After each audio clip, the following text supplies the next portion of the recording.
Hello दोस्तों, Prayag PSC academy के इस ऑनलाइन प्लेटफॉर्म में आप सभी का स्वागत है। आज हम डिस्कस करने वाले हैं छत्तीसगढ़ का 31वां जिला खैरागढ़ छुई खदान गंडई। इस जिले से संबंधित सभी महत्वपूर्ण तथ्यों को हम आज के वीडियो में कवर करेंगे। वीडियो स्टार्ट करने से पहले हमको ये बताना चाहूँगा कि प्रयाग पीएससी एकेडमी का जो ऑफलाइन सेंटर है नवापारा राज्य में स्टार्ट हो चुका है। बहुत जल्द वहाँ शिक्षक भर्ती परीक्षा भी आयोजित की जाएगी। अधिक जानकारी के लिए आप नीचे दिए गए नंबरों पर संपर्क कर सकते हैं।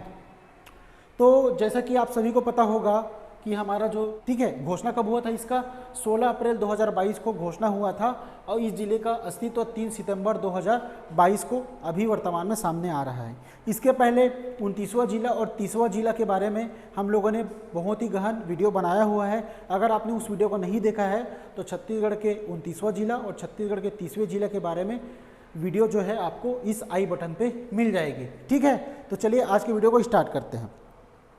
खैरागढ़ छुई खदान गंडई, इस जिले की जो घोषणा हुआ था वो हुआ था 16 अप्रैल 2022 को। कब हुआ था? 16 अप्रैल 2022 को। और उसके घोषणा के 2 दिन बाद ही इसको राजपत्र में प्रकाशित कर दिया गया था दावा आपत्ति के लिए। ठीक है, आपको पता होगा उस समय इस क्षेत्र में चुनावी माहौल था, तो हमारे भूपेश बघेल जी ने जिले की घोषणा की थी और तुरंत ही क्या हुआ था, उस जिले को राजपत्र में प्रकाशित कर दिया गया था। उस समय घोषणा हुआ था, लेकिन इसका जो है स्थापना 3 सितंबर 2022 को 31वें जिले के रूप में किया गया। यहाँ तक क्लियर है? तो ये था घोषणा और स्थापना के बारे में। तो यहाँ पर मैंने खैरागढ़ छुई खदान गंडई, जो कि पहले कौन से जिले में आता था, राजनांदगांव के एक तहसील थे, तो इन 3 तहसीलों को अलग करके एक नए जिला बना दिया गया। उसका मैप मैं यहाँ पे बताया हूँ, आप देखिए समझिए और इसके अनुसार इन सभी प्रश्नों का हम लोग आंसर देंगे। ठीक है, तो सबसे पहले आता है मातृ जिला। मैंने अभी बताया कि जो राजनांदगांव है 3 टुकड़ों में टूट गया है। ऊपर वाले हिस्से को बनाया गया है हमारा खैरागढ़ छुई खदान गंडई, और राजनांदगांव के नीचे वाले हिस्से को बनाया गया है मोहला मानपुर अंबागढ़ चौकी, जो कि कौन सा जिला था, 29वां जिला। उसका वीडियो हम पहले ही बना चुके हैं। ठीक है, तो ऊपर वाले जिले को कौन सा जिला बनाया गया, खैरागढ़ छुई खदान गंडई। तो इसका मातृ जिला कौन हो जाएगा, राजनांदगांव। खैरागढ़ छुई खदान गंडई का जो मातृ जिला है वो कौन सा होगा, राजनांदगांव। संभाग, राजनांदगांव कौन से संभाग के अंतर्गत आता था, दुर्ग संभाग के अंतर्गत। तो ये जो जिला है राजनांदगांव के हिस्से को ही मिलाकर बनाया गया है, तो ये जिला भी किसके अंतर्गत शामिल होगा, दुर्ग संभाग के अंतर्गत ये भी जिला शामिल होगा। ठीक है, अगला है पड़ोसी राज्य। तो ये इस जिले के ये हो जाएगा पूर्व, इस जिले का पूर्व, पश्चिम, उत्तर, दक्षिण। तो जिले के पश्चिम की तरफ एक राज्य है जिसका नाम है मध्य प्रदेश, जो कि छत्तीसगढ़ राज्य का मातृ राज्य है। तो उस राज्य को यह स्पर्श करता है कौन सा जिला, खैरागढ़ छुई खदान गंडई।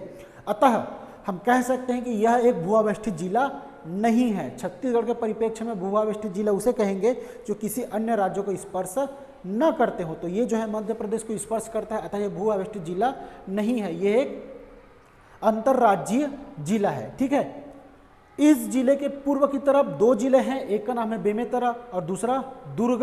दक्षिण की तरफ जिसे मिलकर बना हुआ है राजनांदगांव, और उत्तर की तरफ है एक जिला कबीरधाम। तो इस प्रकार इस जिले के कितने पड़ोसी जिले हुए, 4। कौन कौन से, कबीरधाम, बेमेतरा, दुर्ग और राजनांदगांव। ठीक है, अब हम लोग देखते हैं इसकी तरफ, पड़ोसी जिला हम लोग देख लिया 4। अब देखते हैं तहसील, कितने तहसील हैं इसके। तो राजनांदगांव जिले के 3 तहसीलों को मिलाया गया है, खैरागढ़ छुई खदान और गंडई। इन तीनों तहसीलों को मिलाकर एक नया जिला बनाया गया। तो तहसीलों की संख्या कितनी होनी चाहिए, 3। लेकिन भूपेश बघेल जी ने और घोषणा किया हुआ है कि साल्हेवारा नाम का एक जगह है, उसको भी तहसील बनाया जाएगा।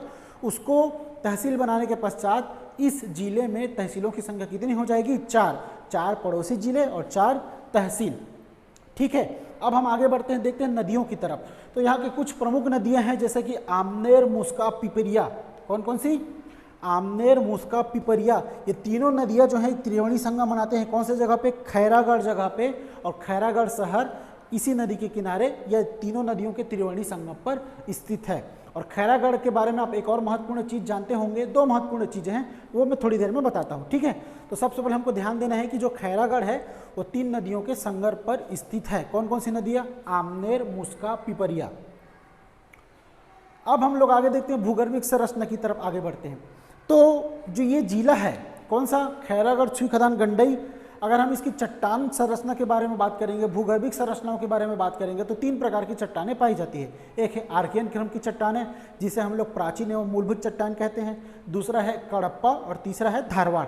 तो कडप्पा और धारवाड़ क्रम की चट्टाने होने के कारण आपको पता है कडप्पा क्रम की चट्टाने किसके लिए फेमस है, चूना पत्थर, और धारवाड़ क्रम की चट्टाने किसके लिए फेमस है, लौह अयस्क का। तो दो प्रकार के चट्टाने पाए जा रही हैं, तो इन दोनों प्रकार के चट्टानों से संबंधित दो प्रकार के खनिज पाए जाएंगे। तो भूगर्भिक संरचना क्या है, आर्कियन। आर्कियन मूलभूत चट्टान है, उन्हीं से ही हर प्रकार के चट्टानों का निर्माण हुआ है। तो धारवाड़ और कडप्पा क्रम के चट्टान होने के कारण यहाँ पे खनिज क्या क्या मिलेगा, लौह अयस्क और चूना, सिंपल सी बात है। और धारवाड़ क्रम की चट्टाने हैं, और यह जो क्षेत्र है मैकल पर्वत रेंज में आता है, तो यहाँ पर पाई जाने वाली मिट्टी कौन सी मिट्टी होगी, काली मिट्टी। आप लोग देख रहे होंगे मध्य प्रदेश और खैरागढ़ छुई खदान गंडई की सीमा पर एक पर्वत है जिसका नाम है मैकल पर्वत सीरीज। ये जो कौन सा पर्वत का हिस्सा है, सतपुड़ा पर्वत का हिस्सा है। राजपीपला, महादेव और मैकल पढ़े होंगे आप, विंध्याचल और सतपुड़ा। तो सतपुड़ा पर्वत जो है 3 भागों से मिलकर बना है, राजपीपला, महादेव, मैकल। और मैकल हमारे छत्तीसगढ़ को स्पर्श करते। जो विंध्याचल पर्वत है वो भी 3 प्रकार से मिलकर बना हुआ है। कौन कौन सा, भांदर, बिजवार और कैमूर। और कैमूर हमारे कौन से जिले को स्पर्श करता है, कोरिया और भरतपुर, मनेन्द्रगढ़। तो इस प्रकार हम देखेंगे ये जो मैकल पर्वत है हमारा खैरागढ़ छुई खदान के सीमा पर स्थित है। आगे बढ़ते हैं।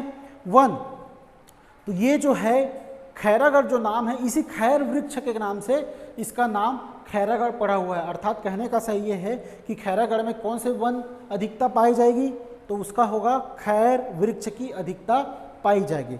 अगर हम जनजाति के बारे में बात करते हैं तो मैकल पर्वत श्रेणी जो है बैगा जनजातियों का निवास स्थल कहा जाता है, सबको पता है। तो मैकल पर्वत हमारे इस जिले में भी आएगा, और बैगा जनजाति और साथ ही साथ अगरिया जनजातियों का ये जो है जिला जो है मुख्यतः निवास स्थल था। ठीक है। अगर हम लोग देखें इस नक्शा की तरफ तो आपको एक स्टेट हाईवे दिख रहा होगा। कौन सा, स्टेट हाईवे 5। तो ये जो है इन तीनों तहसील को कनेक्ट करती है। कहाँ से आती है, ऊपर कवर्धा से आती है, नीचे की तरफ राजनांदगांव की ओर जाती है। तो गंडई, छुई खदान, खैरागढ़ इन तीनों तहसीलों को कनेक्ट करती है। कौन सा, स्टेट हाईवे 5।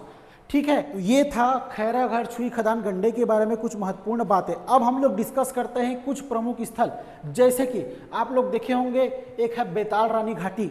कौन से जिले में पड़े हैं इसको, राजनांदगांव में। अब कहाँ पे आ जाएगा ये, खैरागढ़ छुई खदान गंडई। साथ ही साथ मंडी खोल गुफा, ये भी कहाँ पे आ जाएगा हमारा, खैरागढ़ छुई खदान गंडई के गंडई तहसील के आसपास में। अब आप लोग देखेंगे ये जो खैरागढ़ है, यहाँ से हमको 2 प्रमुख चीज़ें आपको ध्यान रखना है। आप लोग छत्तीसगढ़ के इतिहास में पढ़े होंगे, खैरागढ़ रियासत के संस्थापक राजा कौन थे, लक्ष्मी राय। उनके दरबारी कवि थे दलपत राव, जिन्होंने छत्तीसगढ़ शब्द का प्रयोग किया था। याद आ रहा है कुछ, तो ये एक महत्वपूर्ण चीज़ है। दूसरी महत्वपूर्ण चीज़ ये है कि खैरागढ़ में एक कला एवं संगीत विश्वविद्यालय है, जिसकी स्थापना कब की गई थी, 1956 में। ठीक है। तो ये खैरागढ़ कला एवं संगीत विश्वविद्यालय और साथ ही साथ दलपत राव, ये 2 महत्वपूर्ण चीज़ें आपको खैरागढ़ के बारे में पता होना चाहिए।